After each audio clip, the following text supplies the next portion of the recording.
Ya, shalom, Bapak, Ibu, saudara-saudari yang terkasih dalam Tuhan Yesus Kristus. Puji syukur karena berkat anugerah dan pemeliharaannya, kembali kita bertemu di Bible Study di Sema Adonai bersama dengan KTB, Kelompok Tumbuh Bersama di Jerman pada hari Minggu tanggal 5 Mei 2024. Kita akan melanjutkan kembali pelajaran dari buku Sejarah Penebusan seri yang ketiga yang berjudul Pelita Perjanjian yang Tak Terpadamkan, karya Pendeta Abraham Park, Dr. Min Dede. Tema hari ini adalah sejarah zaman hakim-hakim bagian yang kedua yang akan kembali disampaikan oleh Ibu Alida Nur, Dokter Ministry. Dan untuk membuka Bible Study ini, kita akan buka dengan doa pembukaan yang dipimpin oleh Ibu Yanti Verstedt. Waktu dan tempat dipersilahkan.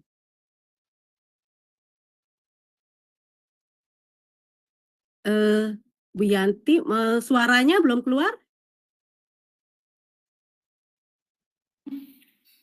Ya, kedengaran suaranya? Kedengaran, ya, kedengaran. Puji nama Tuhan, mari kita siapkan hati dan pikiran kita untuk berdoa. Terima kasih Bapa, terima kasih Tuhan Yesus. Kami mengucap syukur keberadaan kami hanya oleh berkat dan anugerah yang daripadamu. Jika kami masih ada sampai pada hari ini, bernafas, diberikan kekuatan, itu semua karena anugerah yang daripada Engkau Tuhan.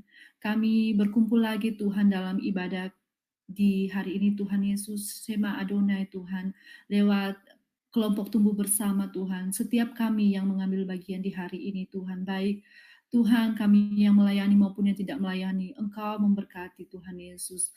Para pembaca firman Tuhan, pendoa, Ibu Alida yang akan membawakan firman Tuhan di hari ini, kiranya Engkau juga memberikan hikmat kepada beliau Tuhan, sehingga apa yang beliau sampaikan boleh kami mengerti Tuhan dan boleh kami praktekkan dalam kehidupan kami sehari-hari Tuhan Yesus. Para Tuhan host, operator juga Tuhan yang melayani di balik layar ibadah di hari ini, Engkau memberkati Tuhan. Biarlah hanya Roh Kudus-Mu yang mengambil alih ibadah kami di hari ini. Kuasa kegelapan Bapa yang coba-coba mengganggu hati dan pikiran kami supaya jauh daripada Engkau, supaya tidak konsentrasi untuk mengikuti ibadah dan Bible study ini Tuhan. Kiranya Engkau mengatakan hancurkan itu Bapa di dalam nama Tuhan Yesus. Biarlah kuasa-Mu Bapa yang menyertai ibadah ini dari awal, pertengahan, hingga akhirnya sesuai dengan kehendak-Mu Tuhan Yesus. Kami berdoa mengucap syukur dan membuka ibadah kami di hari ini Bapak. Haleluya, puji Tuhan. Amin. Amin. Terima kasih Ibu Yanti Verstedt untuk memimpin doa pembukaan. Baik, sekarang kita akan menyaksikan satu video klip yang akan nanti dibawakan oleh Ibu Murni. Silakan, Ibu Murni.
Ya, terima kasih Ibu Murni. Ya, dari video klip yang tadi kita saksikan, kita bisa melihat bahwa ada sebenarnya 8 jilid buku dari buku Sejarah Penebusan karya Pendeta Abraham Park, di mana melalui buku Sejarah Penebusan ini yang nanti akan kita pelajari dari Bible Study, kita akan lebih mengerti secara detail kebenaran firman Tuhan yang nanti juga akan dibawakan oleh Ibu Ali Danur, Dokter Ministry. Baiklah, kita akan melanjutkan pelajaran Bible Study dari tema yang lalu, yang lagi akan disampaikan oleh Ibu Ali Danur, Dokter Ministry, dan yang akan membantu membacakan firman Tuhan adalah Ibu Kuane. Untuk Ibu Alida, waktu dipersilahkan. Terima kasih.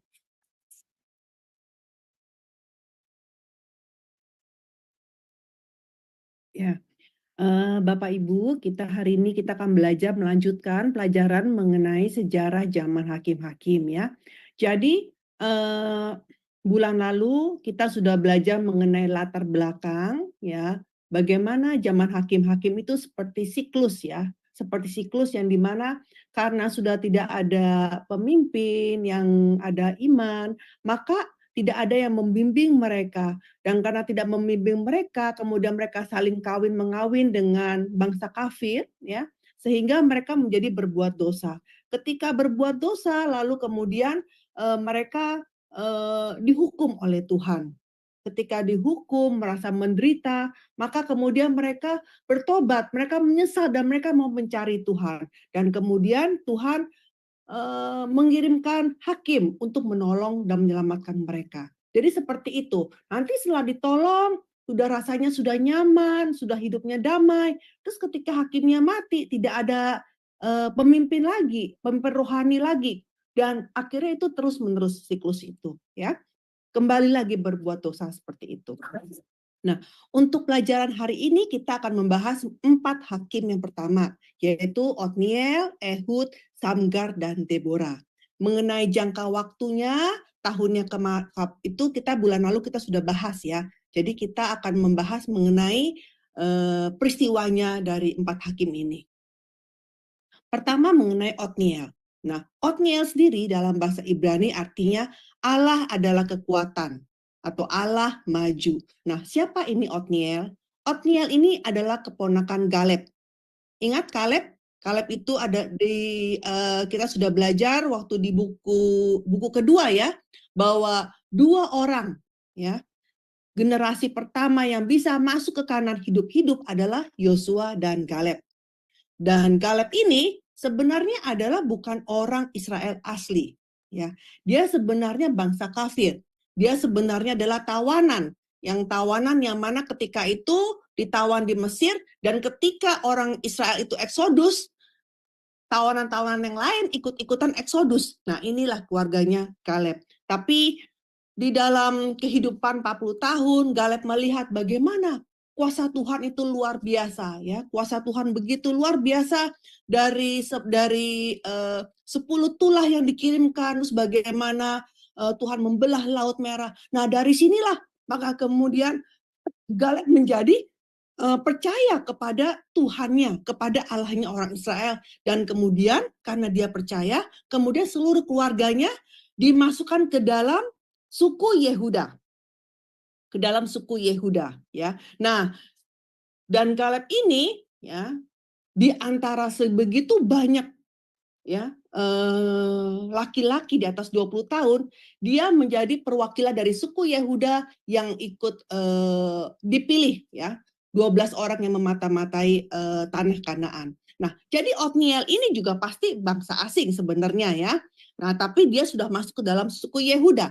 Nah, Otniel ini ya adalah keponakan Kaleb, karena Kenas ini, jadi Kenas sama Kaleb ini kakak adik ya. Nah, Otniel adalah anaknya Kenas, sehingga Otniel ini posisinya adalah keponakan Kaleb.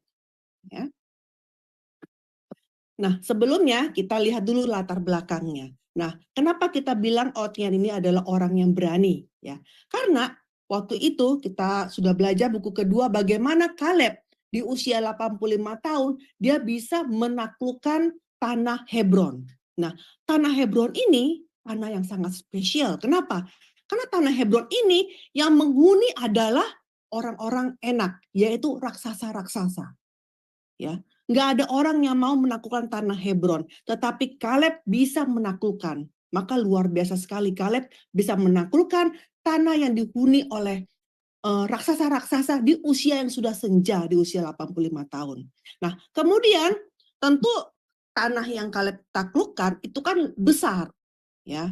Nah, 20 km dari Hebron ada namanya tanah Debir. Ya. Kemudian Kaleb bilang sama orang-orang, ya, siapa yang bisa melakukan Debir ini, maka boleh menikah dengan putri saya. Ya. Nah, ketika itu Otniel maju. Ya. Jadi Otniel ini bisa berhasil merebut tanah Debir. Ya. Nah, kita lihat ya, seperti pamannya ya, Otniel ini juga adalah orang yang gagah berani. Ya. Dia percaya meskipun ini belum ditaklukkan, tapi karena Tuhan bilang sudah mau menyerahkan ini tanah untuk orang Israel, maka dia percaya bahwa pasti dia akan menang. Seperti itu. Nah, padahal sebenarnya tanah Debir itu bukan tanah yang spesial. Malah katanya tanah itu adalah tanah yang gersang. Ya, itu yang dikatakan oleh anaknya Kaleb, yaitu Aksa. Nah, sekarang kita lihat si Aksa ini. Aksa itu artinya adalah gelang kaki. Nah, Aksa ini ya anaknya Kaleb, dia juga adalah putri yang taat sama Kaleb, sama ayahnya. Jadi ketika disuruh menikah dengan Otniel, ya dia oke-oke tanpa protes. Ya, kemudian diberikan tanah Debir. Jadi di sini kalau coba dikatakan di Hakim 1 ayat 15, tolong dibaca Bu Ana. Hakim, ya, firman Tuhan dari Hakim 1 ayat 15, jawabnya kepadanya, berikanlah kepadaku suatu hadiah. Telah kau berikan kepadaku tanah yang gersang, berikanlah juga kepadaku mata air. Lalu Kaleb memberikan kepadanya mata air yang di hulu dan mata air yang di hilir. Iya, jadi ketika menerima ini, Aksa nggak langsung protes gitu dengan tanah Debir ya, tapi dia dengan memakai hikmat, dia bilang, ayah tolong berikan juga tanah yang ada mata air. Kenapa? Karena kalau tanahnya ada mata air, berarti bisa untuk pertanian, kan seperti itu, ya kan? Maka kemudian Kaleb memberikan mata air yang di hulu dan di hilir, berarti ini kan sungai, berarti bisa untuk tanah pertanian. Jadi walaupun tanah yang Debir gersang, tapi dia juga punya tanah yang lain yang bisa untuk pertanian. Seperti itu. Ya. Nah, jadi seperti Kaleb yang memberikan mata air kepada anaknya, yang meminta dengan hikmat. Nah, Tuhan juga sama ya. Ketika kita berkata dengan hikmat, kita berdoa dengan baik tanpa mengeluh, maka Tuhan pasti memberikan kita berkat yang baik juga ya kepada anaknya ya. Tanpa ada keluh kesah ya. Coba tolong dibaca Bu ayatnya. Ya, Ulangan, firman Tuhan dari Ulangan 30 ayat 16. Karena pada hari ini aku memerintahkan kepadamu untuk mengasihi Tuhan Allahmu dengan hidup menurut jalan yang ditunjukkannya dan berpegang pada perintah, ketetapan dan peraturannya, supaya engkau hidup dan bertambah banyak dan diberkati oleh Tuhan Allahmu di negeri kemana engkau masuk untuk mendudukinya. Ya, tentunya Yakobus, kalau Allah memberikan berkat kepada anaknya, ya kita sendiri pertama-tama harus hidup menurut jalan yang ditunjukkannya, ya. Karena kalau nggak hidup menurut jalannya, ya tentunya kita mau minta-minta juga kita nggak bisa dapat seperti itu. Terus Bu? Yakobus pasal 1 ayat 17, setiap pemberian yang baik dan setiap anugerah yang sempurna datangnya dari atas, diturunkan dari Bapa segala terang, padanya tidak ada perubahan atau bayangan karena pertukaran. Ya, jadi semua hal berkat yang baik itu pasti datangnya dari Bapa kita, ya. Nah, sekarang ya, ketika umat Israel ini berbuat jahat, Tuhan menghukum umat Israel. Tolong dibaca Bu ayatnya. Ya, firman Tuhan Hakim-Hakim pasal 3 ayat 7 sampai 8. Orang Israel melakukan apa yang jahat di mata Tuhan. Mereka melupakan Tuhan Allah mereka dan beribadah kepada para Baal dan para Asyera. Lalu bangkitlah murka Tuhan terhadap orang Israel, sehingga ia menjual mereka kepada Kushan Ritiat Tabim, Raja Aram Mesopotamia, dan orang Israel menjadi takluk kepada Kusyan Risataim 8 tahun lamanya. Ya, jadi karena mereka berbuat dosa, maka Tuhan menghukum mereka sehingga mereka ditindas oleh raja kafir selama 8 tahun. Ya, nah kemudian mereka berseru kepada Tuhan, maka Tuhan kirim Otniel. Tolong dibaca. Firman Tuhan dari Hakim-Hakim pasal 3 ayat 9 sampai 11. Lalu berserulah orang Israel kepada Tuhan.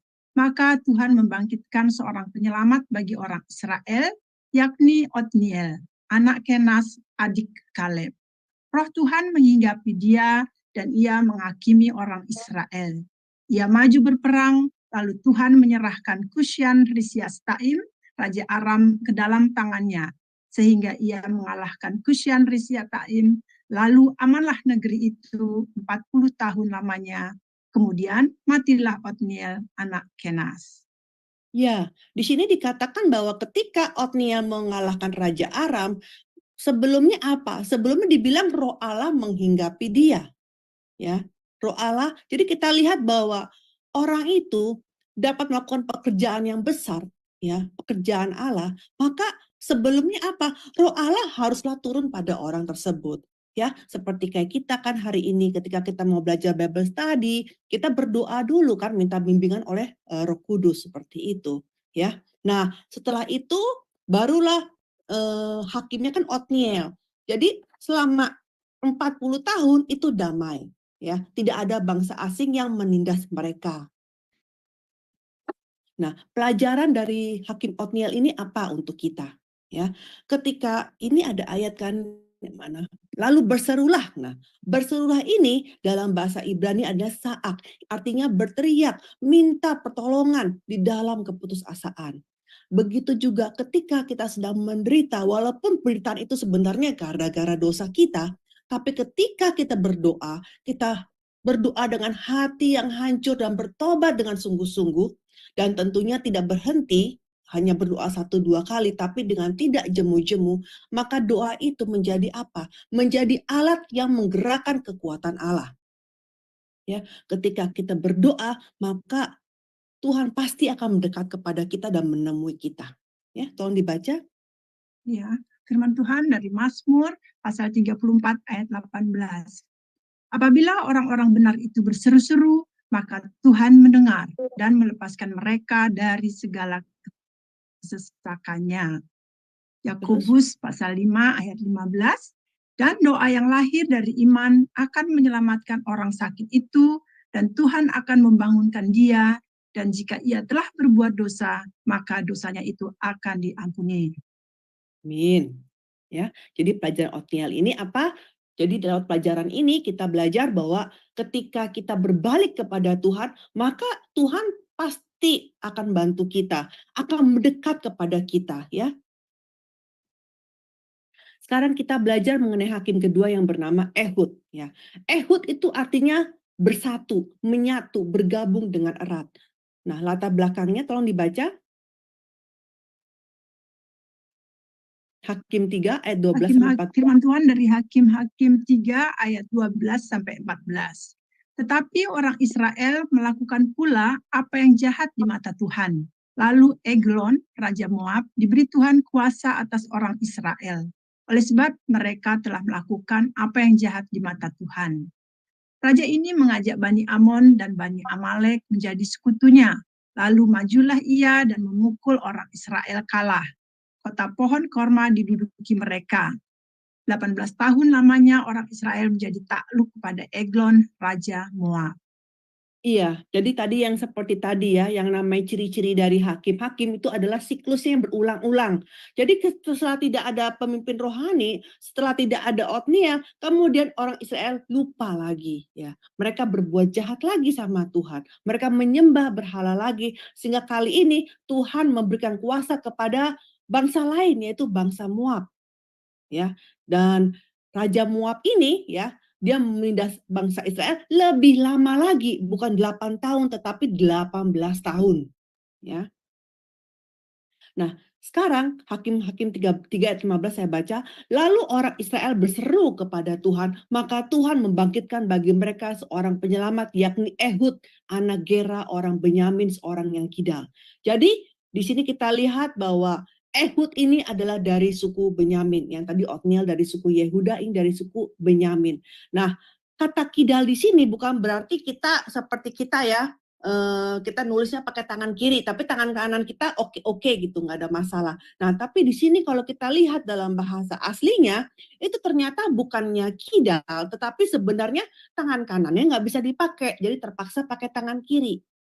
Ya, tangan kanannya tidak berfungsi sehingga tangan kiri yang dipakai. Ya, jadi beda dengan kidalnya yang zaman sekarang, ya.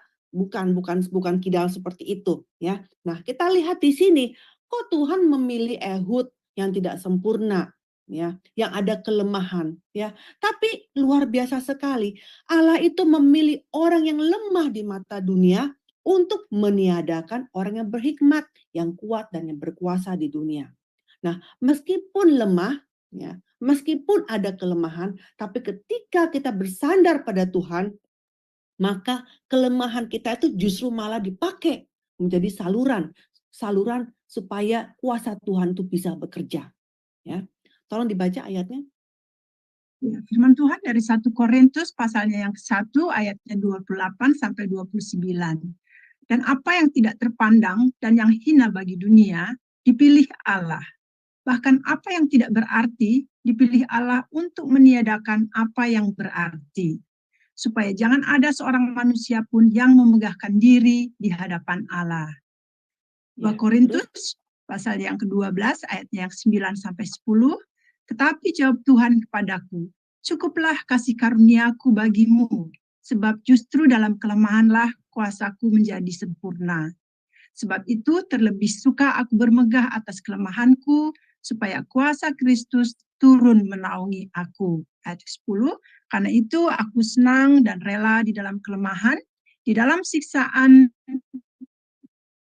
di dalam kesukaran, di dalam penganiayaan dan kesesama, maka aku kuat.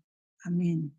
Ya, ini yang bilang ini yang di Korintus itu siapa? Ada yang tahu? Ini adalah Rasul Paulus, ya kan?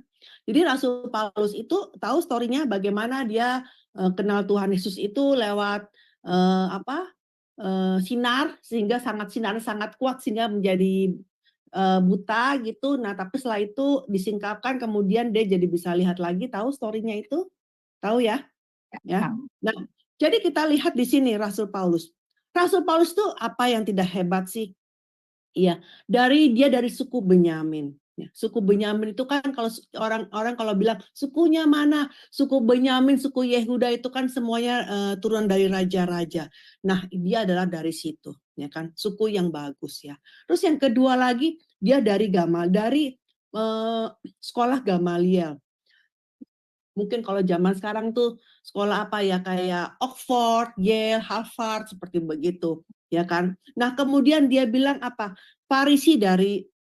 Orang yang Farisi dari antara semua orang Farisi. Berarti sampai bisa dites gitu bahwa dia itu tidak pernah melanggar hukum Taurat itu semua, ya kan. Nah, kemudian juga ketika dia disuruh membunuh Stefanus, berarti dia ada jabatan yang bagus, ya kan. Nah, tetapi dengan kondisi dia yang begitu bagus, ya, dan dia berdoain buat orang, orang itu juga bisa sembuh, ya, seperti itu. Tapi ada satu kelemahannya Rasul Paulus, yaitu apa? Matanya sakit mata dia, kayak belekan begitu terus, ya kan?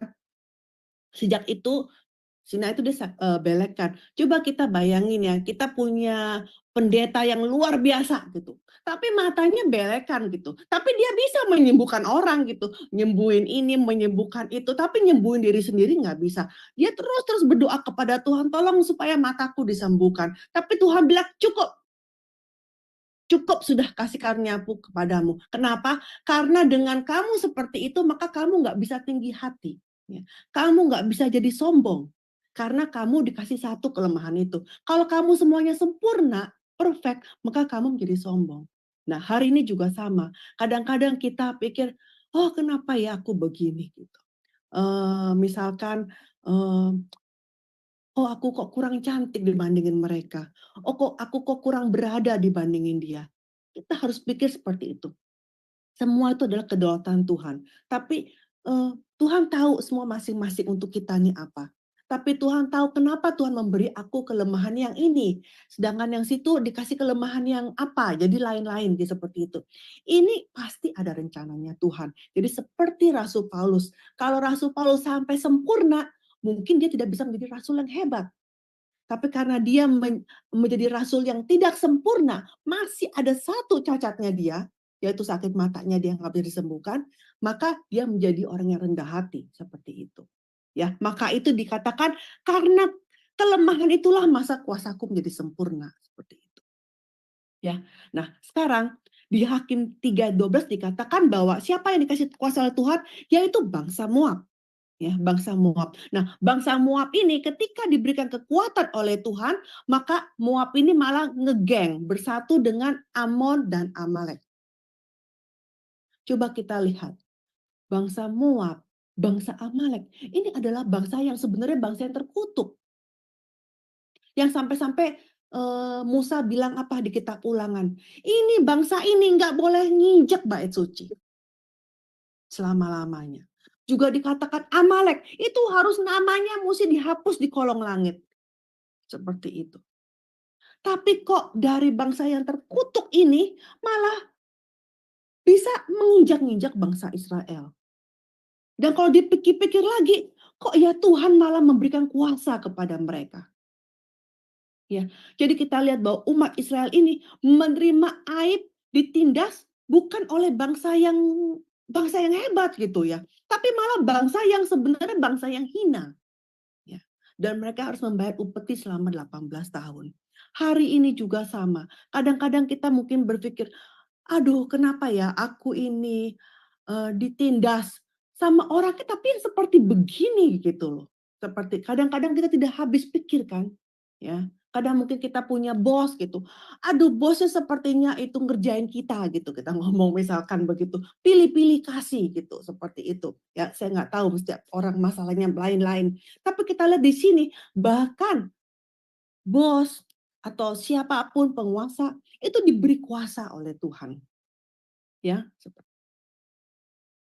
nah sekarang di antara orang-orang yang disuruh kirim upeti, salah satunya adalah Ehud. Ya, pada suatu hari Ehud ini diutus ya untuk kirimkan upeti. Ya, tapi dia ini sudah berencana, dia sudah membuat pisau yang kecil, dia taruh di sebelah kanan paha kanan, sehingga nanti dia ngambilnya tuh dari tangan kiri, dia ngambil seperti ini. Jadi ketika dia kasih upeti, terus dia bilang, Raja ada ada pesan, tapi rahasia ini nggak boleh yang tahu. Oh oke. Jadi waktu itu pegawai-pegawainya disuruh pergi. Jadi hanya Ehud sama raja itu.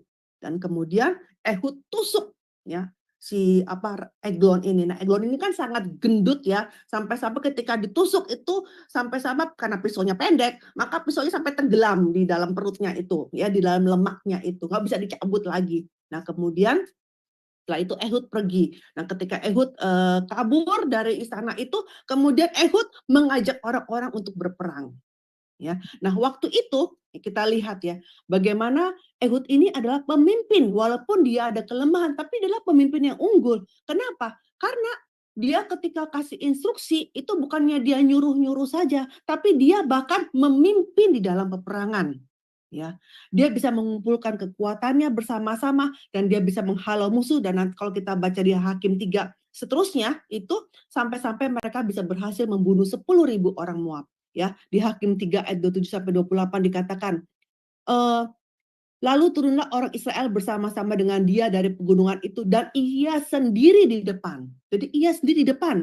Ya, dia bujuk, ayo ikutlah aku sebab Tuhan telah menyerahkan musuhmu orang-orang Moab itu ke dalam tanganmu. Jadi seperti itu, bukan ke dalam tanganku, tidak. Ehud bilang di tangan kalian, seperti itu, ya. Nah, jadi setelah itu Ehud berhasil memimpin, ya. Dia kemudian juga setelah itu Ehud menjadi hakim selama 80 tahun, ya. Nah, di dalam 12 12 hakim-hakim ya, masa yang paling damai itu adalah masa Ehud ya.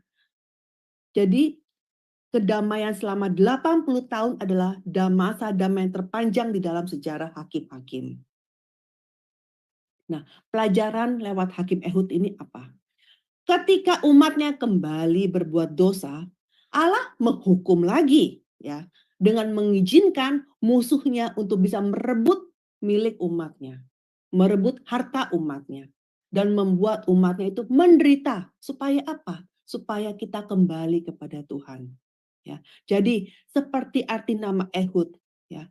Kan Ehud artinya bergabung dengan erat, bersatu. Ketika kita bertobat dan kita bersatu lagi sama Tuhan, ya, maka Tuhan akan memberikan kita kasih karunia yang besar sehingga kita dapat memulihkan apa yang sudah hilang dan kita bisa hidup dengan damai lagi. Ya. Yang ketiga, hakim ketiga adalah Samgar. Nah, Samgar ini artinya pedang, ya, atau Allah yang memberikan. Nah, Samgar ini kali ini tidak tahu. Kita tidak tahu dari suku mana, ya. Dan juga tentang Samgar ini pun cuma ada satu ayat, ya. Setelah dari Ehud begitu panjang lebar, terus tiba-tiba ada satu ayat tentang si Samgar, terus setelah itu langsung bicara mengenai Deborah. Nah, dari sini kita lihat diduga ya, Samgar itu mati tidak lama setelah ia menjadi hakim. Tolong dibaca, Bu. Ya, firman Tuhan dari Hakim-Hakim pasal 3 ayat 31, sesudah dia bangkitlah Samgar bin Anat. Ia menewaskan orang Filistin dengan tongkat penghalau lembu, 600 orang banyaknya. Demikianlah ia juga menyelamatkan orang Israel. Nah, kan tadi kan apa? Aram, ya, Moab, ya, Amon, ya. Nah, kali ini mendadak tiba-tiba ada satu ayat, ya, di ending dari pasal 3. Jadi kan hakim-hakim pasal 3 itu bicara mengenai Ehud. Nah, setelah Ehud terus tiba-tiba ayat terakhir bicara mengenai Samgar. Terus tiba-tiba bicaranya mengenai musuh yang lain, yaitu Filistin. Dikatakan Samgar membunuh 600 orang Filistin dengan tongkat penghalau lembu. Berarti jelas bahwa Samgar ini bukan orang apa, ini hanyalah seorang petani biasa, ya. Nah, tongkat petani di zaman itu, tongkat penghalau debu itu biasanya ujungnya kanan kiri itu berbeda, ya. Yang satu lancip, ya, buat tusuk-tusuk lembunya, untuk ngatur-ngatur untuk apa, supaya kalau lembunya tidak nurut mungkin ditusuk-tusuk gitu untuk menghalau lembu, ya. Nah, ujung satunya buat menyekop, bentuknya seperti sekop, ya, untuk membajak ke ladang. Nah, kita lihat tongkat Samgar ini adalah tongkat petani biasa. Tapi lewat tongkat ini menampilkan kuasa Tuhan. Ini mirip seperti tongkat Musa. Tongkat Musa adalah tongkat yang biasa. Tapi ketika Tuhan memberikan kuasanya, yaitu jadi tongkat Musa yang biasa bisa tinggal pukul batu keluar dari air. Pukul ini angkat tongkatnya, kemudian langsung angin kencang bertiup sehingga Laut Merah terbelah. Seperti itu, ya. Jadi hal yang biasa, tapi ketika Tuhan ada kuasa Tuhan, maka bisa menimbulkan mujizat yang luar biasa, ya. Jadi Samgar ini cuma petani biasa, ya. Jadi ketika Tuhan memberikan kuasa kepada Samgar, ya, maka dia juga menjadi hakim yang hebat yang bisa menyelamatkan bangsanya dengan membunuh 600 orang Filistin dengan tongkat biasa. Nah, tapi meskipun di Samgar ini cuma ada satu ayat, uniknya ketika kita bicara mengenai Deborah, ya, Deborah kan setelah ini kita bicara mengenai Deborah. Ketika Deborah itu sudah menang, Deborah memberikan pujian, nyanyian. Nah, di nyanyian itu ada bicara mengenai Samgar, ya. Nah, tolong dibaca ayatnya. Ya, firman Tuhan dari Hakim-Hakim pasal 5 ayat 6, dalam zaman Samgar kafilah tidak ada lagi, dan orang-orang yang dalam perjalanan terpaksa menempuh jalan yang berbelit-belit. Iya. Nah, jadi ini di Hakim-Hakim pasal 5 itu sebenarnya lagunya Deborah, lagunya Hakim Deborah. Tapi tahu-tahu dia ada ngomong mengenai zaman Samgar, ya. Nah, jadi di sini memang cerita mengenai Samgar cuma satu ayat, tapi tiba-tiba di dalam lagunya Deborah ada juga satu ayat tentang Samgar. Ya, nah kafilah ya tidak ada lagi. Kafilah ini dalam bahasa Inggris adalah highway, jalan besar. Ya, nah biasanya kalau pedagang-pedagang atau mau jalan dari satu kota ke kota itu lewat jalan besar ini. Ya, tetapi ketika itu ya, kenapa orang harus berjalan berbelit-belit? Karena di situ banyak perampok. Ya, bangsa Filistin itu banyak merampok dan merampas ya orang-orang yang sedang dalam perjalanan itu, mencegat mereka seperti itu. Nah, karena dicegat, dirampok, dirampas, maka mau tidak mau orang Israel ketika mau melakukan perjalanan jauh, mereka mesti lewat jalan-jalan tikus. Ya, jalan yang memutar buat menghindari perampok. Nah, jadi seperti itu keadaan di zaman Samgar ya.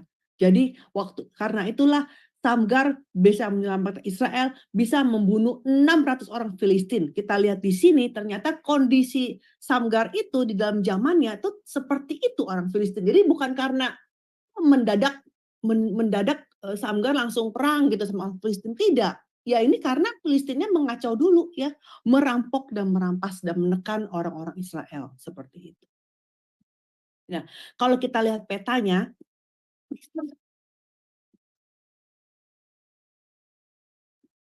ya, ini yang sebelah kiri ini petanya anak-anak sekolah minggu ya, seperti itu. Kalau ini kan rumit di sebelah kanan ya. Kita lihat ya, ini dari sini, ini ada lihat poin merahnya kelihatan ya. Ini sebenarnya kan ini setelah ditaklukkan, ini kan ini semua menjadi daerah Israel ya. Ya, nah ini kan Israel ini semuanya. Ya. Nah, awalnya sebelum ditaklukkan oleh negara Israel, awalnya kan punya siapa? Punya suku Kanaan, suku Amori, suku Amon, suku Moab, suku Edom, seperti itu. Ya, di sini nggak ada tulisan bangsa Filistin ya, tidak ada. Nah, kita lihat ya, kenapa sih Amon, Moab, Amon ini semua di sini? Kalau perang, mereka mau menaklukkan tanah Kanaan kan, mereka mau menaklukkan tanah Israel. Nah, karena itu mereka kalau perang tuh pasti dari sini, ya kan? Mereka orangnya tinggal di sini. Kalau mau masuk ke sini, mau masuk ke tengah, maka tentunya daerah sini. Ya. Maka kalau kita lihat, kenapa ya daerah Manasye, Gad, Ruben ini paling sering ya diserang? Ya karena dia perbatasan dengan tanah musuh. Nah, Filistin itu di mana? Ini kan Gaza. Ini Filistin ini di pinggir pantai. Ya, Filistin. Ya. Jadi Filistin tentu menyerangnya di sini, daerah sini.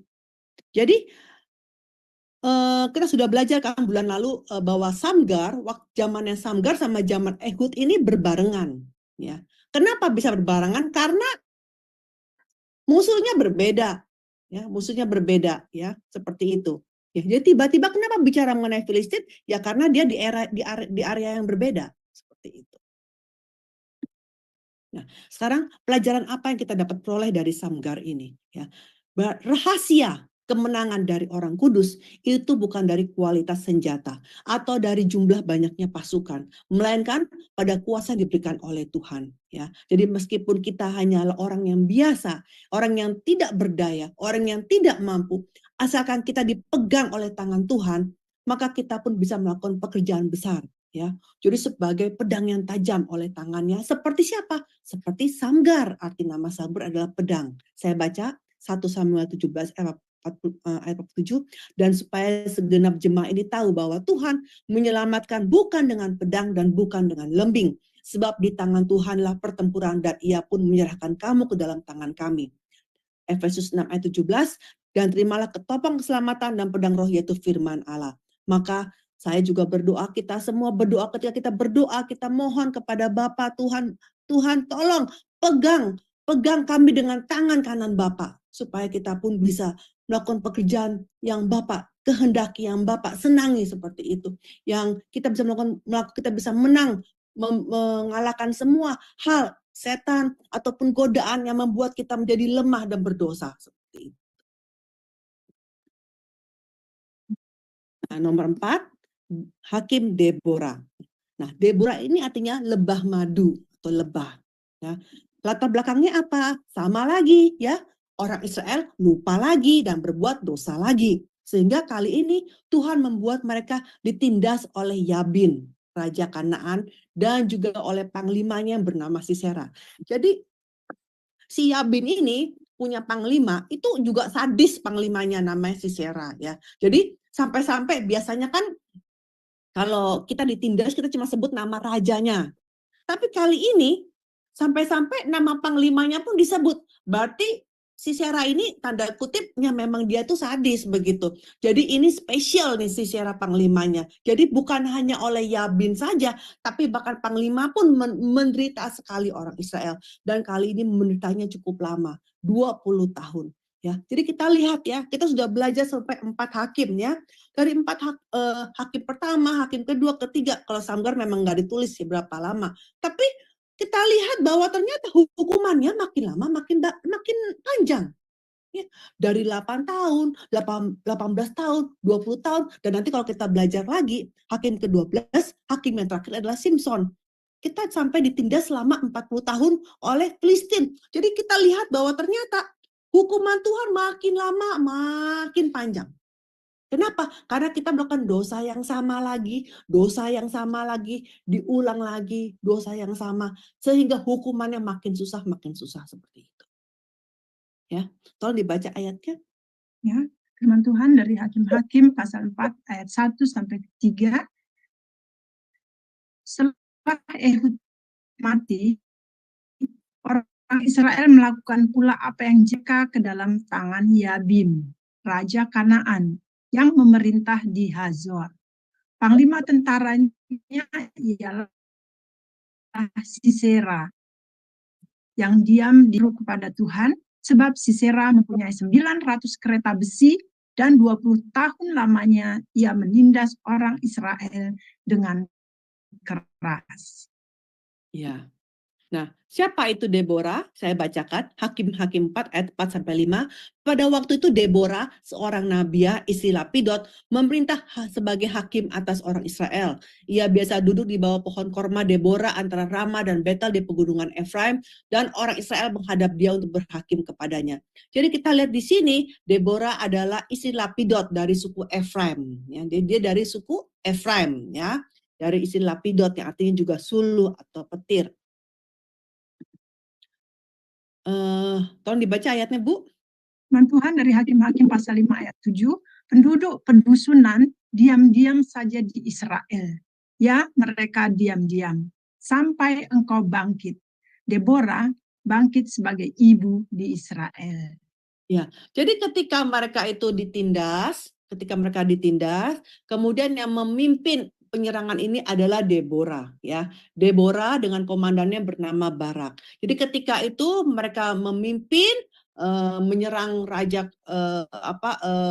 tadi siapa itu namanya Sisera sama Yabin raja Kanaan, ya. Nah, setelah itu menang. Setelah menang kemudian Deborah memberikan puji-pujian, nyanyian itu semua di Hakim-Hakim pasal 5. Jadi di situ ketika itu Deborah bilang apa? Jadi dia punya nyanyian itu sangat deskriptif ya. Dia bilang apa? Penduduk pedusunan diam-diam saja di Israel. Nah, kata-kata penduduk pedusunan ini dalam bahasa Ibrani adalah perason. Ada 2 arti, yaitu petani, penduduk desa atau orang yang tinggal di desa yang terbuka. Atau arti yang kedua adalah orang yang terampil atau orang yang memerintah. Jadi di sini kita melihat bahwa di zaman Deborah itu desa-desanya itu tidak ada terbuka gitu ya, tidak ada tembok. Kalau ada tembok itu kan lebih aman ya, karena terbuka maka lebih sering diserang dengan rampok ya. Nah, karena sering diserang sama rampok maka akhirnya desa itu ditinggalkan. Ya, jadi dalam zamannya Deborah ini tidak ada pemimpin yang dapat melindungi orang Israel itu, sampai-sampai harus Deborah yang turun tangan. Ya, nah, padahal di zaman Perjanjian Lama wanita sebenarnya sampai-sampai nggak dihitung dalam sensus, ya. Tapi ketika Deborah ini sampai-sampai menerima dukungan yang penuh, ya, menerima dukungan penuh berarti Deborah adalah orang yang luar biasa, ya.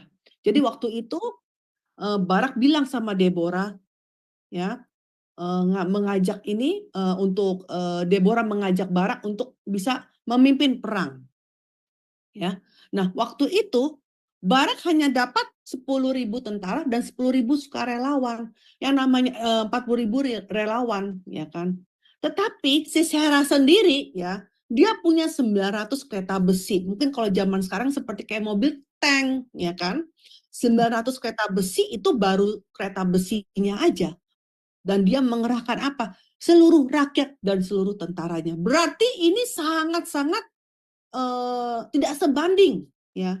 Yang sebenarnya di mata manusia sudah pasti Deborah kalah, ya, seperti itu. Tetapi dengan iman Deborah bisa berseru kepada Barak bahwa Tuhan akan menyerahkan Sisera ke dalam tangan Barak, ya. Jadi sebelum perang Deborah sudah yakin bahwa ini akan menang pasti, ya. Tuhan akan menyerahkan musuh ke dalam tangan kita. Seperti itu imannya Deborah. Tolong dibaca. Firman Tuhan dari Hakim-Hakim pasal 4 ayatnya yang ke-6 sampai 7 yang menyuruh memanggil Barak bin Abinoali lalu berkata kepadanya, bukankah Tuhan Allah Israel memerintahkan demikian? Majulah, bergeraklah menuju Gunung Tabor dengan membawa 10.000 orang Bani Naftali dan Bani Zebulon bersama-sama dengan engkau. Dan aku akan menggerakkan Sisera, panglima tentara Yabin, dengan kereta-keretanya dan pasukan-pasukannya menuju engkau ke sungai Kison, dan aku akan menyerahkan dia ke dalam tanganmu.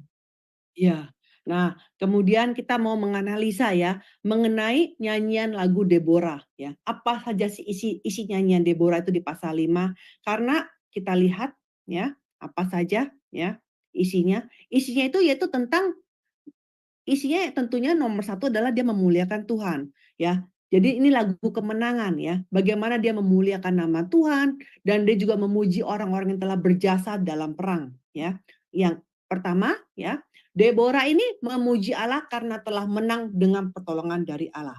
Kenapa? Kalau kita baca Hakim-Hakim 4 ayat 15, dan Tuhan mengacaukan Sisera serta segala keretanya dan seluruh tentaranya oleh mata pedang di depan Barak. Sehingga Sisera turun dari keretanya dan melarikan diri dengan berjalan kaki. Kalau kita baca ayat segini, satu ayat ini, enggak jelas gitu ya. Kenapa Sisera tiba-tiba turun dari keretanya dan melarikan diri? Ya. Karena kalau kita baca ayat berikutnya, ayat 16 dan 17 itu udah ceritanya udah lain ceritanya. Tidak jelas. Nah, tapi kalau kita lihat dari lagunya Deborah di pasal 5, ternyata kenapa Sisera turun? Ya. Kenapa? Karena Tuhan mengirimkan hujan lebat. Ya. Jadi ketika hujan lebat, ya, air sungai Kison banjir sehingga jalanannya menjadi berlumpur. Ya. Nah, ketika berlumpur, maka kereta-keretanya nggak bisa bergerak. Karena keretanya tidak bisa bergerak, mau tidak mau Sisera turun dari keretanya. Nah, jadi seperti itu. Ayatnya sepertinya nggak bersambung, tapi lewat lagu Deborah kita bisa tahu kenapa Sisera turun dari keretanya. Ya, dikatakan Tuhan ketika engkau bergerak dari Seir, ketika engkau melangkah maju dari daerah Edom, bergoncanglah bumi, tirislah juga langit juga awan tiris airnya. Ini ceritanya mengenai hujan ya kan. Terus di ayat 20 ayat 21, dari langit berperang bintang-bintang, dari peredarannya mereka memerangi Sisera. Sungai Kison menghanyutkan musuh. Kison, sungai yang terkenal dari dahulu kala itu. Seperti itu. Ya, jadi mereka menang dengan mujizat, ya kan? Nah, kemudian yang kedua, selain dia memuji Tuhan, Deborah juga memuji orang-orang yang membantu dalam perang. Siapa saja yang dia puji? Tentunya yang pertama dia puji adalah Barak, ya. Karena sebagai komandan dia mempertaruhkan nyawanya, ya. Sampai-sampai iman Barak ini dicatat di Ibrani 11 ayat 32. Ya. Yang kemudian dia juga memuji para panglima-panglima lain dan juga para umat yang ikut serta, yang sukarelawan membantu dalam perang ini. Ya, jadi kita lihat di sini bahwa Deborah tidak merampas kemuliaan untuk dirinya sendiri, ya, tapi dia juga memberikan kemuliaan kepada orang-orang yang turut serta dalam peperangan ini. Dan yang ketiga, dia juga memuji Yael, perempuan yang telah membunuh Sisera. Nah, Yael ini sebenarnya sama Sisera ini punya hubungan yang baik. ya, sama-sama orang kafir ya. Tetapi Yael ini dia membunuh Sisera, ya, dengan menancapkan patok kemah pada pelipisnya. Jadi ketika itu Sisera minta tolong kepada Yael masuk ke dalam kemahnya, dan Sisera bilang, nanti kalau ada orang yang cari bilang ya nggak ada gitu, ya kan. Nah terus Sisera tidur. Nah ketika dia tidurlah Yael dia ambil patok kemah, dia patok kepalanya Sisera dan mati seperti itu, ya. Dan kemudian Deborah juga memuji suku-suku yang berpartisipasi. Dia sampai-sampai sebut Efraim, Benyamin, Sebulon, Isakar, Naftali, disebut semuanya. Tapi di ending lagunya dia juga cerita mengenai suku-suku yang tidak mau berpartisipasi, ya. Siapa saja itu? Yaitu suku Ruben, ya, suku Gilead, suku Dan, suku Manasye, ya, dan juga Asher. Ya, jadi apa? Kenapa mereka suku-suku yang ini pada tidak mau ikut berpartisipasi? Karena alasannya, oh aku lagi kerja.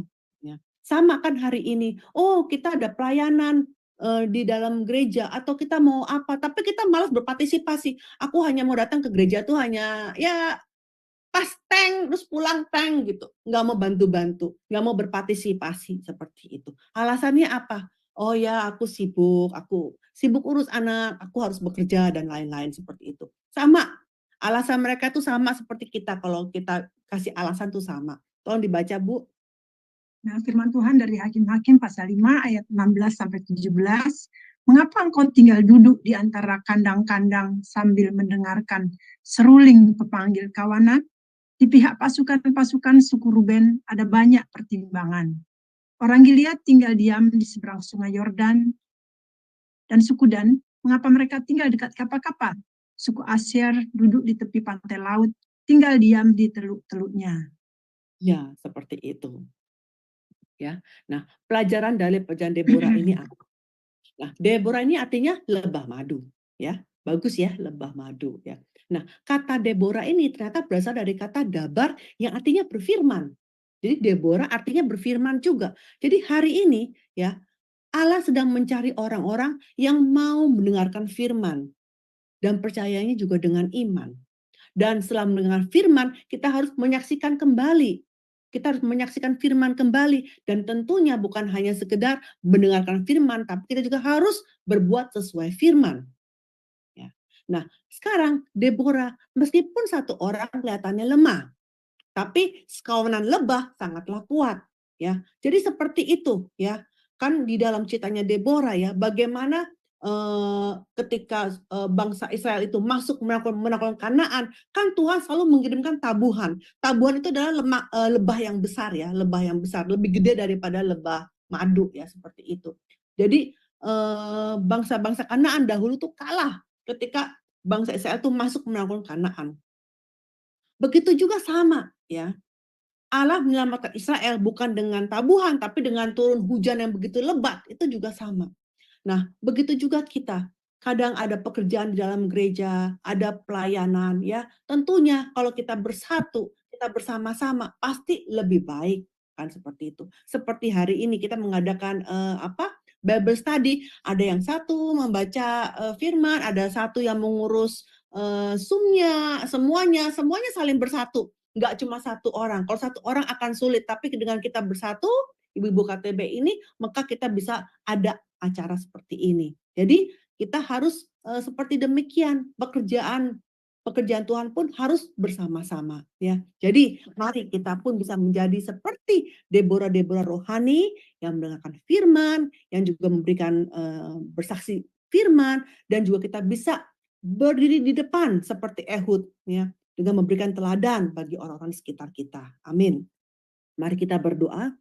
Allah Bapa yang di sorga, kami sangat bersyukur Bapa atas firman-Mu Bapa pada hari ini, yang mengajarkan kami Bapa tentang 4 tokoh beriman yang mana meskipun mereka memiliki kelemahan ya Bapa, tapi mereka dapat dipakai oleh-Mu Bapa, karena mereka hanya bersandar kepadamu, karena mereka bersatu kepada Bapa. Bapa, tolong kiranya Bapa Engkau memberkati ibu-ibu di KTB ini Bapa, agar mereka pun bisa menjadi seperti Deborah rohani Bapa, yang hidupnya juga menyatu kepada Tuhan, yang juga bisa berani bersaksi firman Tuhan kepada keluarga mereka, kepada teman-teman mereka, dan juga menjadi ibu-ibu yang teladan bagi orang-orang di sekitarnya. Bapak, kiranya kami berdoa dan mengucapkan syukur ya Bapak dalam nama Tuhan Yesus. Amin. Amin. Terima kasih Ibu Alida untuk Bible studinya hari ini. Sangat terberkati sekali. Saya agak tersentuh tadi bahwa kita harus menjadi Deborah rohani ya Bu. Bahwa kita Ya. semua bersatu, bahu-membahu agar tetap Bible studi di KTB ini maupun di Sema Adma bisa berjalan dengan lancar. Kalau sendiri susah rasanya. Ya. Terima kasih banyak. Baik, Bapak Ibu, sekarang kita mau masuk ke dalam pengumuman KTB yang akan disampaikan oleh Ibu Murni. Silahkan, Ibu Murni. Baik, terima kasih Bu Alida, firman Tuhan yang sangat memberkati ya untuk kami. Terima kasih Adik Dewi, saya hanya memberikan berita untuk KTB untuk bulan depan. Kita akan mengadakan kembali pengajarannya, sejarah penebusannya, lanjutan dari hakim-hakim ini pada hari Minggu tanggal 9 Juni. Jadi bukan tanggal 2, tapi tanggal 9 ya, tanggal 9 Juni. Tetap jam seperti hari ini adalah jam 16 waktu Jerman ya. Terus waktu Indonesia jam 9 malam ya, 21, dan waktu New York itu jam 10 pagi gitu. Pembicara kita tetap Ibu Alida ya, masih Ibu Alida. Baik, terima kasih. Saya kembalikan kepada moderator. Iya. Ya, terima kasih Ibu Murni untuk pengumumannya. Saat ini kita mau menutup Bible studi kita dengan doa penutup dan doa berkat yang akan dipimpin oleh Ibu Heni. Namun saya mohon agar Bapak Ibu saudara-saudari tetap tinggal karena setelah doa penutup kita akan ada sesi tanya jawab selama 15 menit. Untuk Ibu Heni, waktu dipersilahkan. Ibu maaf mikrofonnya Bu. Oh iya, baik. Bisa nggak kita merubahnya? Kita buat sesi tanya jawab dulu, nanti setelah itu kita buat doa penutup dan kita akhiri. Bagaimana? Kalau menurut saya kayaknya lebih bagus ya, karena kita masih ngobrol, masih diskusi, jadi kayaknya doa penutup itu di akhir aja. Bagaimana? Nah, sekarang saya kembalikan lagi kepada Ibu Dewi. Siapa yang mau bertanya, silakan angkat tangan. Nanti setelah itu kalau udah nggak ada, kita tutup ya. Iya, oke. Ya, terima kasih Bu Heni. Ya, baik, kita akan masuk ke dalam sesi tanya jawab.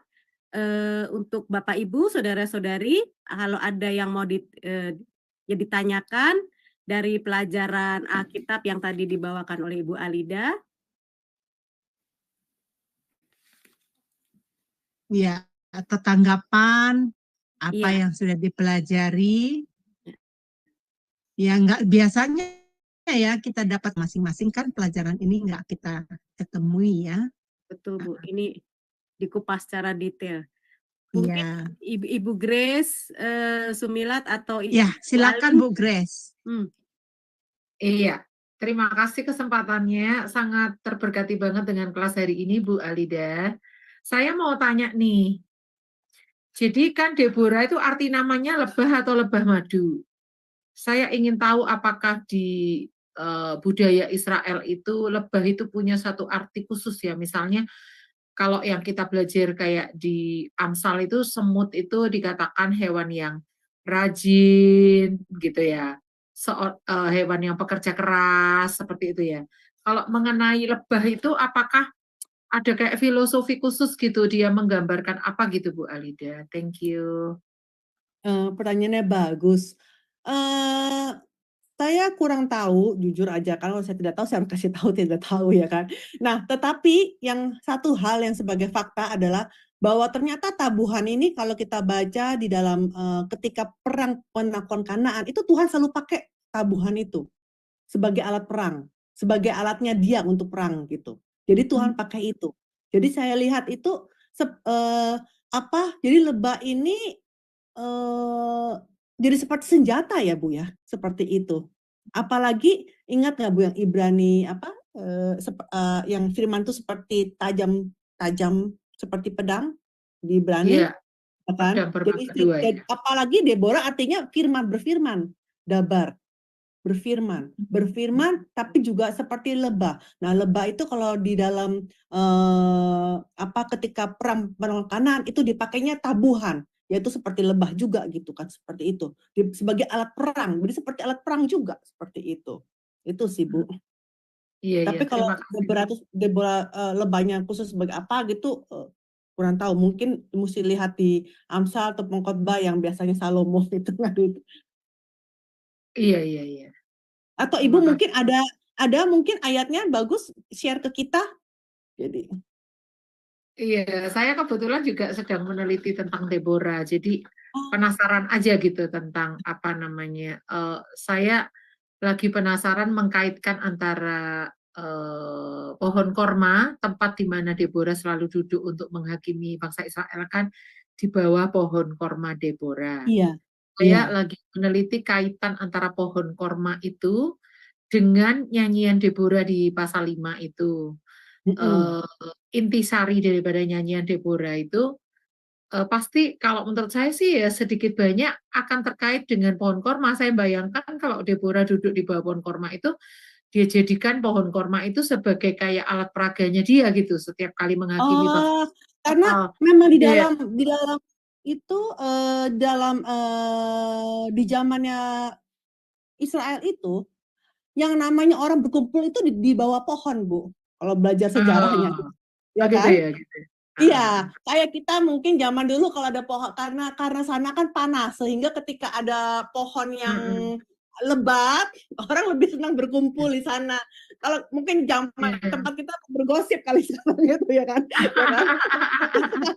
Iya, Ya iya, kan? iya, iya, Ya iya, kan? Jadi tempat orang hangout gitu maksudnya lah zaman dulu itu kan. iya, Jadi iya, orang yang iya, namanya hangout itu semua di bawah pohon, Bu. Makanya kita lihat iya, ceritanya mengenai apa namanya ketika Natanael juga berdoa di bawah pohon seperti itu. Jadi itu bawah iya. pohon itu banyak itu kegiatannya di bawah pohon seperti itu. Bu Kayak Aling, apa Bu?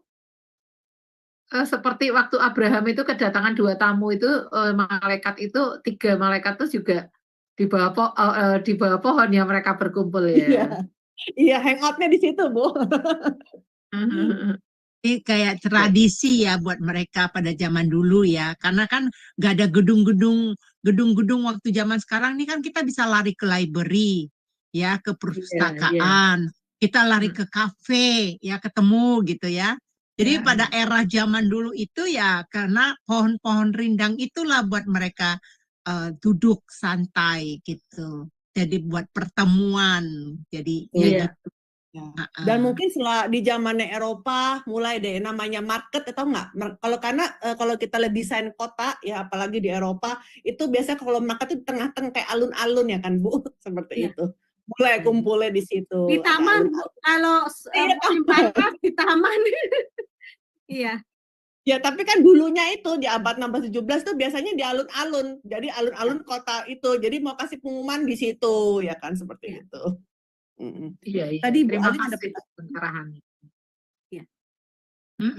Ya, sekarang Ibu Grace kalau masih ada nanti angkat tangan lagi Ibu Grace, kita kasih Iya, kesempatan kepada Bu Aling ya. iya, Iya ya, silakan. silakan. Mas termute. Ya. Iya. Terima kasih Ibu Dewi, Bu Heni. Ya, shalom, selamat malam Ibu Alida. Bu, tadi dari pengajaran Ibu dari awal sampai akhir, saya kan memperhatikan bahwa bangsa Israel itu dihukum oleh Tuhan waktunya semakin lama semakin panjang ya Bu ya. Dari 8 tahun, terus maju sampai terakhir 20 tahun.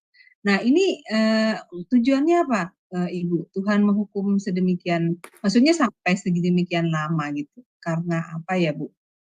Iya, dan supaya apa gitu Bu? Ya, terima kasih. Ada itu di buku ketiga ada ditulis ya. Karena kita dosanya semakin dalam. Banyak. Dosa kita semakin dalam.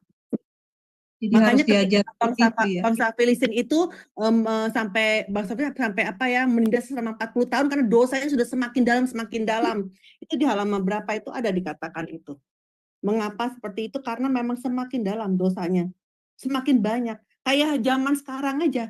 Zaman sekarang dosanya semakin bobrok sampai-sampai katanya dikatakan ketika Tuhan datang kembali imannya mana gitu. Seperti itu. Ya kan? Iya. Supaya mereka bertobat ya Ibu pada akhirnya ya. Iya. Kan kayak pengadilan aja. Kalau dosanya, kalau misalkan kamu dosanya mencurinya sekian gitu. Oh, dihukumnya misalkan cuma 1-2 tahun. Tapi kalau semakin dalam hukumannya semakin panjang seperti itu. Iya, terima kasih Ibu Alida. Iya. Ada kok di sini tulisan. Kayaknya gini ya, semakin alot, semakin susah. Jadi kita jangan alot. Jadi kayak mudah dibentuk ya. Ya kalau kita mudah dibentuk ya mudah diperbaiki. Ada orang yang nggak mudah diperbaiki gitu ya. Tapi ya memang udah satu bawaan dari pribadi tersebut. Nah, kita jangan sampai demikian. Gitu tambahan saya aja sih buat Aling. Iya, terima kasih Bu. Mendingan jadi orang yang udah dibentuk ya. Jadi nggak terlalu lama gitu hukumannya. Mantap. Terima kasih. Mudah cepat bertobat begitu ya. Jadi nggak lama gitu. Kan hatinya keras sebenarnya jadinya ya makin lama lah. Iya. Oh iya, betul. Dihajar. Pernah dikasih tahu juga sama, karena kita bingung ya. Akhirnya waktu itu pernah pendeta ngajarin saya minta roh, karena roh itu kan banyak ya, ada roh kasih kok, roh apa, misalkan roh untuk Roh Kudus itu kan banyak ya, misalkan roh menyembuhkan, roh untuk apa, roh untuk ini dan lain-lain. Nah, salah satunya itu roh pertobatan. Ya, kadang-kadang kenapa kita sudah bertobat? Jadi kadang-kadang saya juga jujur aja, anak saya pun masih nakal-nakal, nggak mau nurut ya gitu ya, susah sekali. Jadi kadang saya pun juga berdoanya biar kiranya Bapak kasih anak saya juga roh pertobatan, seperti bisa bertobat. Karena kalau dengerin mamahnya terus kasih tahu, kok mama ngeyel terus gitu ya, gitu. Ya kan ributnya, kalau begitu ya sudahlah, mamanya nggak mempan, berarti mesti sama rohnya, mesti roh Tuhan sendiri, roh pertobatan sendiri. Wah, luar biasa Bu. Aku dapat lagi Ibu Alida. ada roh pertobatan ya Bu. Aku akan membawa itu dalam doa. Itu ini senang. Benar. Itu pujian-pujian Deborah ya, dia ya.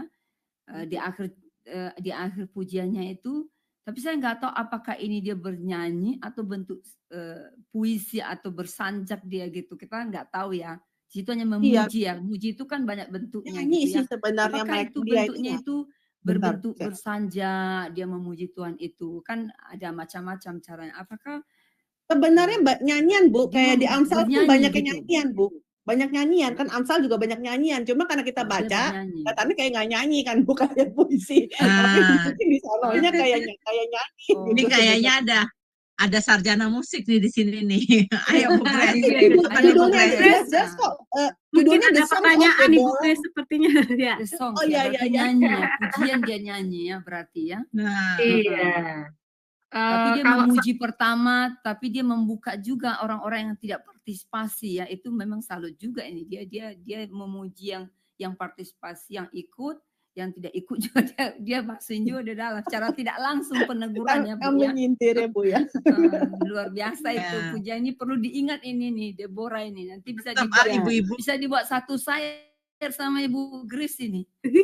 Ya, nih Ibu Grace ya Pak, komentarnya apa Bu Grace? Silakan. Iya. Kalau yang saya pelajari itu nyanyian Deborah itu diciptakan oleh Deborah, tetapi dinyanyikan secara duet dengan Barak. Yang membuat kita kayak karena LAI itu memberi judul nyanyian Deborah, ya itu nggak salah, memang penciptanya adalah Deborah. Tapi kalau kita baca ayat 1 itu dinyanyikan secara duet dengan Barak.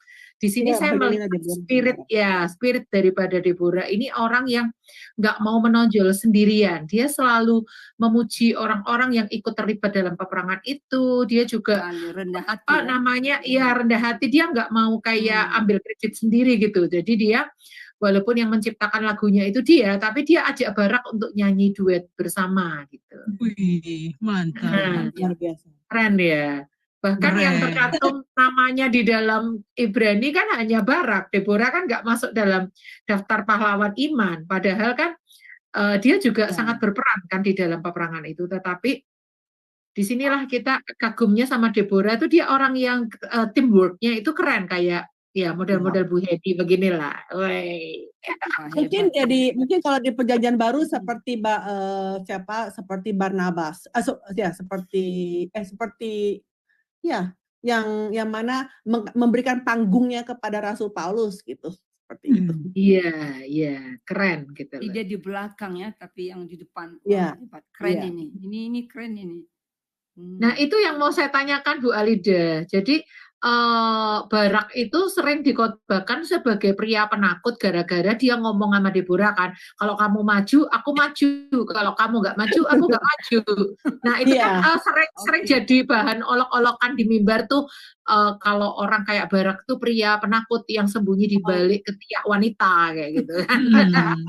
Ya, tapi bagaimanapun ketika kita lihat di Ibrani kan kita mesti lihatnya yang kitab Ibrani ya kan, kitab Ibrani. Iya. Sampai nama Barak disebut itu saya yakin Deborah juga pasti orang yang beriman karena di kitab Ibrani di akhirnya ditulisnya apa dan juga nama-namanya tidak disebutkan seperti itu ya kan. Iya, iya. Bukan hanya yang di situ aja tercantum, yang tidak tercantum juga banyak maksudnya Iya, begitu kan. iya. Tetapi kenapa Tuhan kok catatnya kok bukan Deborah, malah Barak? Mungkin maksudnya ya Deborah sudah pastilah gitu, tapi dia mau tekankan Baraknya juga begitu, bahwa Barak itu, jadi kadang-kadang begini sama ya, kadang-kadang kita ya mungkin awal kita takut ya kan. Kita bisa aja mungkin awalnya takut, tapi ketika kita tetap maju dengan iman, Tuhan tuh hebat loh. Tuhan tuh hanya lihat endingnya kita aja gitu. Tuhan gak lihat awalnya, oh kamu takut, tapi ternyata kita takut, tapi kita, ya Tuhan aku takut, tapi Tuhan tolong bantu saya, kita sama-sama, kita perang maju, tapi seperti itu. Nah Tuhan lihat, ya seperti itu. Iya, iya.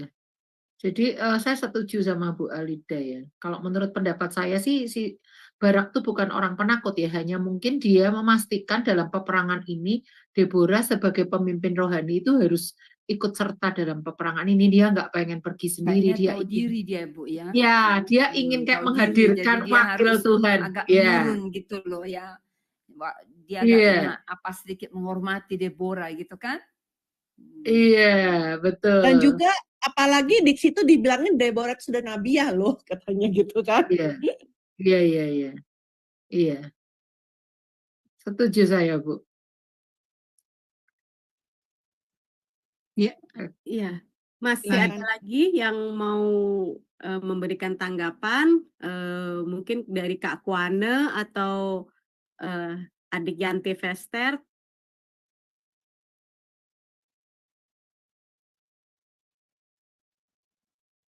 Ada lagi? Kayaknya udah nggak ada ya Bu Dewi. Iya, ya, Iya. ya udah. Kalau misalnya memang sudah tidak ada yang mau bertanya, kita akan menutup Bible Study ini dengan doa penutup dan doa berkat yang akan dipimpin oleh Ibu Heni. Silakan Ibu Heni. Iya baik, terima kasih. Terutama ucapan terima kasih kami kepada Ibu Alida yang telah menjadi pengajar bagi KTB, dan juga hari ini kita sudah belajar dari tokoh seorang Hakim Deborah yang di hadapan Tuhan, dan dia memberikan rasa hormat dan dia menjadi bisa mempengaruhi rakyatnya, ya, dia sebagai pemimpin yang baik. Dan Bapak Ibu yang terkasih, mari kita akhiri KTB ini, Bible Study ini dengan doa penutup ya. Mari satukan hati di dalam doa. Bapa yang Maha Baik, terima kasih atas penyertaan-Mu atas Bible Study kami hari ini ya Bapa. Kami belajar akan sejarah zaman hakim-hakim. Bapa, Engkau menyadarkan kami di zaman sekarang ini untuk menjadi umat percaya yang taat, menjadi umat yang kudus ya Bapa. Bapa, curahkanlah berkat-Mu atas Ibu Alida yang telah menjadi pengajar dari KTB ini. Tambah-tambahkan hikmat atasnya. Kami menyerahkan Ibu Alida dalam tangan kasih-Mu, biar seluruh keluarganya, pekerjaannya, pelayanannya, terus Bapa memberkatinya. Bapa, kami juga berdoa ya Bapa, untuk berkat-berkat khusus-Mu Engkau curahkan ke atas ibu-ibu KTB dan saudara-saudara seiman yang mengikuti pengajaran ini. Biarlah kami, Bapa berkati kami semakin kami giat belajar akan kebenaran firman-Mu. Bapa kami, tolonglah setiap hari kami dimampukan menghidupkan firman Tuhan dalam kehidupan kami sehari-hari. Kami percaya ya Bapa, Engkau mencurahkan kasih anugerah-Mu atas kami, agar sinar kemuliaan-Mu itu menyinari kami ya Bapa. Engkau menuntun kami semakin hari semakin bertambah dan semakin bertumbuh, semakin berakar di dalam kebenaran-Mu. Tadi Ibu Arida berkata, Engkau memberikan roh pertobatan kepada setiap umat-Mu. Curahkan itu kepada kami, agar setiap hari Bapa, kami hidup di dalam pertobatan. Bapa juga akan menyingkapkan rahasia kebenaran firman kepada kami. Itu yang kami harapkan, supaya kami mengetahui apa yang Engkau ingin sampaikan kepada kami. Bapa, tolonglah kami, memampukan kami menjadi pelaku-pelaku firman. Kasih anugerah Yesus dan kasih Allah dan persekutuan Roh Kudus sampai pada akhir zaman menyertai kita semua. Ibadah, pengajaran, Bible study KTB berakhir di dalam nama Tuhan Yesus. Haleluya. Amin. Amin. Terima kasih Ibu Heni yang sudah membawakan atau memimpin doa penutup dan berkat. Baik, pelajaran Alkitab atau Bible study ini sudah selesai. Saya mengucapkan terima kasih kepada Ibu Alida yang sudah menjadi pembicara untuk kami, untuk Ibu Heni yang setia mendampingi kami, juga teman-teman yang melayani di KTB, dan Bapak Ibu, Saudara-saudari yang sudah hadir pada pengajaran Alkitab Bible Study di KTB Kelompok Tumbuh Bersama Jerman. Kita bertemu kembali di bulan depan tanggal 9 Juni 2024 hari Minggu. Tuhan memberkati.